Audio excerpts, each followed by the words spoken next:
Welcome to horror studio. आज की कहानी सबा के बारे में है। सबा अपने अम्मी अब्बू के साथ एक घर में रहती है। सबा के 2 भाई बहन और हैं, बड़ा भाई दानिश और बड़ी बहन ज़ेबा। दोनों ही शादीशुदा हैं। सबा अपने घर में काफ़ी खुश रहती है, और क्यों ना हो, क्योंकि उसकी मनपसंद की शादी जो पक्की हो गई थी उसके खाला के लड़के से। शादी का दिन करीब आ गया और देखते ही देखते मांझा वाला दिन भी आ गया। सबा को हल्दी लगाया गया। उसी रात सबा की बड़ी बहन ज़ेबा सबा से कहती है, आज के बाद तुम घर के बाहर नहीं जाओगी, और घर के बाहर ही क्या, तुम अपने कमरे से भी अकेले नहीं निकलोगी, और हर वक्त तुम्हारे साथ कोई ना कोई ज़रूर होगा। क्यों आपी, ऐसा क्यों? नहीं, ऐसा कहते हैं कि जब लड़की को हल्दी लगती है तो उसे अकेले नहीं रहना चाहिए, और शादी के दिन तक अब तुम्हें कोई भी काम हो तो तुम किसी न किसी को अपने साथ लेकर या तो बाथरूम, किचन या कहीं भी जाओगी तो कोई ना कोई तुम्हारे साथ ज़रूर जाएगा। और हाँ, ज़ेबा सबा को एक लोहे का छुरी रखने के लिए कहती हैं अपने पास। ये क्या है? आपने मुझे छुरी क्यों दिया है? अरे पगली, क्या तुम्हें पता नहीं है कि जब लड़की को हल्दी लगता है तो या तो उसके पास किसी भी लोहे का सामान होना चाहिए, जैसे चाबी का गुच्छा या छुरी या माचिस। ये रखना बहुत ज़रूरी होता है। लेकिन आप ही, ऐसा क्यों होता है? कहते हैं कि जब लड़की को हल्दी लगता है तो खुशबू चारों तरफ फैल जाती है, और ऐसे में हवा बताश लगने की बहुत ज़्यादा ही चांसेस बढ़ जाती है। खैर, तुम इन बातों को छोड़ो, चलो तुम्हें हल्दी लगा देती हूँ। अरे आपी, आज तो रहने दो, परसों तो मेरी निकाह है ना। अरे नहीं, तुम्हारा हल्दी लगाना काफ़ी ज़रूरी है। ज़ेबा अपनी बहन को हल्दी लगाती है और उसे कहती है कि बस अब सो जाओ, काफ़ी रात हो गई है। सबा उससे कहती है, ठीक है आपी, तुम भी सो जाओ। ज़ेबा को और भी घरों का काम करना होता है, जिसके वजह से वो काफ़ी थक जाती है और सबा से पहले ही सो जाती है। सबा अपने बेड पर सोने के लिए जाती है, वैसे ही उसके फ़ोन बजने लगते हैं। फ़ोन में और कौन होता, जाहिर सा बात है सबा का मनपसंद दूल्हा ही तो होगा। उनका नाम अहमद है। अहमद, आप मुझे फ़ोन कर रहे इतनी देर रात को? बस तुम्हारा हाल चाल पूछने के लिए। आपसे क्या कुछ देर और नहीं रहा जाता? बस परसों तो हम मिल ही रहे हैं। तुम्हें तो पता है कि मैं तुम्हारे बगैर एक पल भी नहीं रह सकता। अभी बस बात शुरू ही हुई थी, अचानक सबा को खांसी आने लगी और उसका गला खुश्क होने लगा। तभी अहमद उससे कहता है, तुम एक काम करो, जाओ तुम पानी पी कर आओ। सबा उससे कहती है, हाँ रुकिए, मैं पानी पी कर आती हूँ, आप लाइन पर ही रहें। सबा जैसे ही अपने साइड टेबल पर देखती है तो वहाँ तो जग रहता है, लेकिन वो खाली रखता है। शायद थकावट के मारे ज़ेबा उसे भरना भूल जाती है। जैसे कि सबा को बताया जाता है कि वो अकेले कहीं भी ना जाए, और अगर जाए तो वो अपने पास रखी छुरी को साथ लेकर के जाए। लेकिन सबा को उस वक्त खांसी इतनी ज़ोर से आ रही होती है कि वो जग लेकर के सीधा किचन के तरफ चली जाती है। सबा जैसे ही किचन में जाती है तो उसके घर के वरांडा के तरफ एक नारियल का पेड़ होता है। उसमें से एक अजीब सी दहशत सबा को फील होती है, जिसके वजह से वो काफ़ी डर जाती है और दौड़ करके वो किचन के तरफ जाती है। सबा जैसे ही किचन के अंदर जाती है, उसे ऐसा महसूस होता है कि जैसे उसके पीछे कोई खड़ा है। जब सबा मुड़कर देखती है तो वहाँ एक भयानक मंजर उसे दिखाई देता है, जिसकी वजह से वो ज़ोर से चीखती है और ज़मीन पर गिर जाती है। चीख की आवाज़ सुनकर उसके घर वाले दौड़ करके वहाँ पहुँचते हैं, लेकिन किचन में कोई भी नहीं रहता। तभी थोड़ी देर में ज़ेबा अपने कमरे से दौड़ती हुई आती है और कहती है कि सबा कमरे में नहीं है। सबा का भाई दानिश और उसके वालिद दोनों इतने गुस्से में रहते हैं कि ये लड़की ने हमारा मुंह काला कर दिया। ये शादी के एक दिन पहले कहाँ चली गई, गायब हो गई। जबकि ज़ेबा उससे कहती है, अब्बा ऐसा नहीं कहें आप, जाने वाला अपना फ़ोन या अपना सामान, जेवर जेवरात, पैसा ले करके जाता है। सबा का फ़ोन भी बेड पर पड़ा हुआ है और किचन में देखिए उसकी चप्पलें भी वहीं पर पड़ी हुई हैं। ज़रूर कोई बात है, किसी मुश्किल में है सबा। दूसरी तरफ सबा की भाभी, जिसका सबा से बिल्कुल भी नहीं बनता था। ज़ेबा तो शादी करके अपने घर चली गई थी, रह गई थी सबा।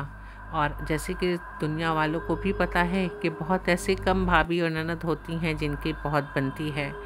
वहीं पे भाभी कहती हैं, मुझे तो पहले से ही शक था, मुझे इस लड़की के चाल चलन बिल्कुल भी नहीं समझ आ रहे थे। दानिश उसे डांटते हुए कहता है, तुम चुप रहो, ये सब माहौल है ये सब बातें करने की। अब आप देख लीजिए, शादी के एक दिन पहले आपकी लाडली ने क्या गुल खिलाया है। तभी सबा के वालिद अपने बेटे से कहते हैं, बेटा चलो, हमें उसे ढूंढना होगा वरना हम कहीं के भी ना रहेंगे। सबा की अम्मी दूसरी तरफ बहुत रोती हैं और कहती हैं कि हमारी लड़की कहाँ चली गई। सबा के वालिद और उसके भाई उसे ढूंढने बाहर निकल जाते हैं। घर का कोना कोना भी छान मारा लेकिन सबा कहीं नहीं मिलती, जबकि सबा की हर चीज़ वहाँ मौजूद रहती है। आस पड़ोस में और मोहल्ले में पूछने के कारण ये बात आग की तरह हर जगह फैल जाती है कि सबा अपने घर से गायब है। थोड़ी देर के बाद अहमद अपनी अम्मी को लेकर वहाँ पहुँच जाता है और सबा की अम्मी काफ़ी शर्मिंदगी महसूस करते हुए अपनी बहन से कहती हैं, मेरी लड़की पता नहीं कहाँ चली गई। थोड़ी ही देर में सबा की भाभी बोलती, कहाँ चली गई? भाग गई है आपकी लड़की घर से। शर्म करो कुछ, तुम कैसे ऐसा कह सकती हो? ज़ेबा अपनी भाभी से कहते हुए। तब अहमद कहता है कि नहीं, सबा के साथ कुछ न कुछ गलत ज़रूर हुआ है, क्योंकि आधी रात को जब सबा गायब हुई थी उसी वक्त वो मुझसे फ़ोन पर बातें कर रही थी। उसके खांसी आने की वजह से वो किचन में पानी पीने के लिए गई और उसके बाद वो आई नहीं। मैंने काफ़ी देर तक फ़ोन पर उसका इंतज़ार किया, उसके बाद मैंने फ़ोन कट कर दिया। तो मेरी बच्ची कहाँ चली गई? मुझे तो लगता है उसे जीन भूत उठा करके ले गया, सबा की भाभी अपने कड़वे ज़बान से बोलते हुए। सबा की अम्मी कहती हैं, चुप हो जाओ, यहाँ मेरी बच्ची गायब है और तुम उसके बारे में उल्टा सीधा बात कर रही हो। सारे घर वाले काफ़ी परेशान रहते हैं। सबा के अब्बू और उसके भाई उसे हर जगह ढूंढने की कोशिश करते हैं लेकिन वो कहीं नहीं मिलती। तब उसके अब्बू रास्ते में एक जगह बैठकर बहुत ज़ोर ज़ोर से रोने लगते हैं और कहते हैं, कहाँ चली गई सबा तुम, और तुमने मुझे कहीं का ना छोड़ा। तभी पीछे से आवाज़ आती है, उसे जिन लेकर के चला गया। क्या? सबा के अब्बू अपने बेटे की तरफ देखते हैं और सबा का भाई अपने वालिद के तरफ। ये कैसी आवाज़ थी? जब वो पीछे मुड़ते हैं तो वहाँ एक सफ़ेद दाढ़ी वाले बाबा जो कि बैठे हुए रहते हैं और कहते हैं, हाँ, तुम्हारी बेटी जिसे जिन ने उठा करके ले गया है और मैं जानता हूँ वो कल रात से ही गायब है। सबा के वालिद घबराकर उसके पास जाते हैं और बोलते हैं, बाबा मेरी मदद करिए, मेरी बेटी को कहीं से भी लेकर वापस आ जाइए वरना मैं कहीं का ना रहूँगा और मुझे मेरी बेटी किसी भी हाल में वापस चाहिए। ठीक है, चलो मैं तुम्हारे घर तुम्हारे साथ चलता हूँ। ये कहकर वो बाबा सबा के वालिद के साथ उसके घर चले जाते हैं। वो जैसे ही घर में अभी कदम भी रखते हैं तो उन्हें घर की महसूस होते हुए हर चीज़ मालूम हो जाती है। बाबा को देखते ही सबा की भाभी कहती हैं, वाह, कोई नहीं मिला तो ढोंगी बाबा को अब उठा के ले आए। अच्छा तमाशा चल रहा है यहाँ पर, बेटी गायब है और अब यहाँ पे मौलाना मौलवी का चक्कर शुरू हो गया है। तभी सबा का भाई गुस्सा होते हुए अपनी बीवी से कहता है, तुम अपनी ज़ुबान बंद करो और कमरे के अंदर जाओ। जैसे कि बाबा बहुत पहुँचे हुए आमिल होते हैं और उनको बहुत सी ऐसी चीज़ों का ताकत हासिल है और वो रूहानी इलाज भी करते हैं लोगों का। वो सबा के वालिद से कहते हैं कि मुझे आप अपने किचन की तरफ लेकर के चलें। किचन में दाखिल होते ही उन्हें हर चीज़ के बारे में पता चल जाता है कि वाकई में सबा को जिन उठा करके लेकर चला गया है। वो सबा के वालिद से कहते हैं, आपकी बेटी कहीं नहीं गई, आपकी बेटी को जिन उठा कर लेकर के गया है। सबा की अम्मी ये सुनकर वहीं बेहोश हो जाती हैं। सबा के वालिद कहते हैं, मैं आपके हाथ जोड़ता हूँ, कुछ भी करके आप मेरी बच्ची को वापस लेकर के आ जाइए। ठीक है, मुझे एक अमल करनी होगी जो कि मैं कल रात को करूँगा और ये अमल रात को 11 बजे करूँगा, लेकिन मुझे यहाँ कोई भी नहीं चाहिए, बिल्कुल भी सन्नाटा और अकेलापन होना चाहिए। आप बेफिक्र रहिए, मैं किसी को वहाँ आने नहीं दूँगा। बाबा और भी कुछ सामान लाने के लिए कहते हैं और कहकर वहाँ से चले जाते हैं। सबा की अम्मी होश में आती हैं और ज़ोर ज़ोर से रोने लगती हैं। तभी उसके वालिद उन्हें समझाते हैं, तुम घबराओ मत, हमारी बेटी वापस आ जाएगी। जैसे तैसे करते दिन गुज़रता है, रात गुज़रता है, रात आ जाती है। बाबा घर आते हैं और 11 बजे का समय हो जाता है। जैसा कि बाबा ने कहा था कि जब वो अमल करेंगे तो वहाँ कोई भी मौजूद नहीं होना चाहिए, तो वहाँ कोई भी मौजूद नहीं रहता। बाबा अगरबत्ती जलाते हैं और उसी नारियल के पेड़ के नीचे बैठ जाते हैं और कुछ कुरान की आयत पढ़ना शुरू करते हैं। सब तो घर के अंदर बंद रहते हैं, लेकिन सबा की भाभी कहाँ मानने वाली थी। वो अपने कमरे की खिड़की खोलकर वहाँ से झांकना शुरू करती हैं और देखने की कोशिश करती हैं कि आखिर क्या चल रहा है। बाबा ज़ोर ज़ोर से कुरान की आयत पढ़ना शुरू करते हैं और कुछ देर बाद उसी नारियल के पेड़ के ऊपर से एक तेज़ रोशनी जो कि आग के नीचे बैठ जाती है, वो रोशनी इतनी तेज़ होती है कि सबा की भाभी जो कि खिड़की से ताक झांक कर रही होती हैं, उनके आँख में एक ज़ोरदार कड़क बादल की तरह चमक जाती है और सबा की भाभी को उस वक्त कुछ दिखाई नहीं देता। थोड़ी देर के बाद जब बाबा अपनी आंखें खोलते हैं तो वहाँ पे सबा ज़मीन में बेहोश के हालत में मौजूद रहती है। अभी बाबा ने अपना आयत ख़त्म ही किया था, तभी ज़ोर से चिल्लाने की आवाज़ आती है, दानिश दानिश जल्दी आओ, देखो मुझे क्या हो गया है, मुझे कुछ दिखाई नहीं दे रहा। सारे घर वाले बाहर आ जाते हैं।